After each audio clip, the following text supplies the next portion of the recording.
You know, when you think about American history, the War of 1812 can be a little fuzzy. It's kind of stuck right there between the huge, famous Revolution and the Civil War.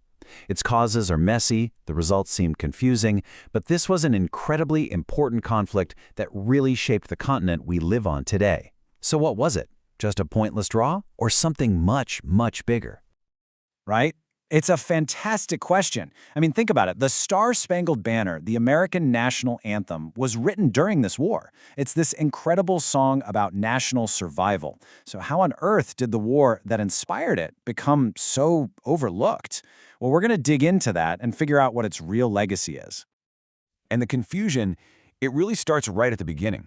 You can tell just how divided people were by the simple fact that nobody could even agree on what to call the thing. Each name tells you a whole different story.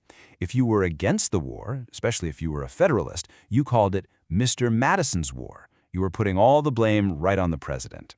But if you were a supporter, this was the Second War of American Independence. This was the real deal, the final fight to secure America's freedom. And the British?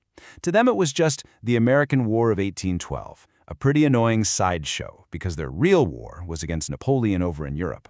So, what actually pushed a young and frankly unprepared United States into a major war? Well, it wasn't just one thing. It was more like a perfect storm of issues that had been brewing for a long, long time. And just look at how divided the country was. These votes are razor thin. It was actually the closest vote for war in all of American history. And it's split right down party lines.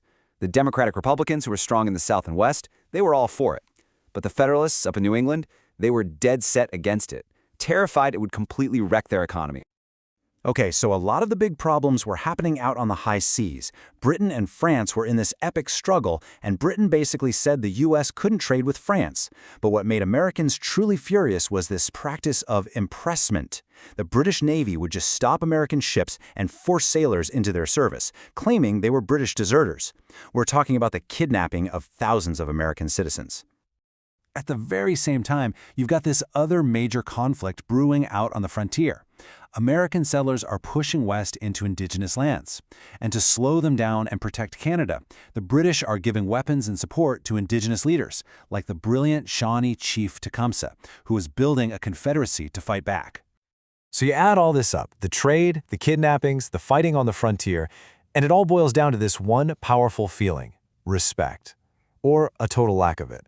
It felt like Great Britain was still treating the U.S. like a colony. So for the pro-war politicians, the war hawks, this wasn't just about money or land. This was about national honor. It was about proving to the world that America was the real deal. So, the country goes to war, deeply divided and with a tiny military. And what followed was, well, it was a chaotic mess, full of shocking mistakes and some truly unbelievable victories. When you look at the two sides, it's a really strange matchup. The U.S. had a very small professional army, so they had to lean on state militias that were, frankly, not very reliable. On the other side, Britain had professional soldiers in Canada, but not very many, since their best troops were fighting Napoleon. Of course, their ace in the hole was the Royal Navy, the most powerful navy on the planet. America's grand strategy was pretty simple: invade Canada. One politician famously said it would be a mere matter of marching. Yeah, he was wrong. So wrong. The invasion in 1812 was a total catastrophe, capped off by the absolutely humiliating surrender of an entire American army at Detroit, without even putting up a fight. But here's the twist. While the army was failing on land, the tiny U.S. Navy was scoring some incredible upsets at sea. Turns out, American frigates like the USS Constitution were actually bigger and tougher than their British counterparts. And on the Great Lakes, Oliver Hazard Perry won a decisive battle and sent back this legendary message: "We have met the enemy, and they are ours." But just when American spirits were starting to lift, the British delivered a devastating blow.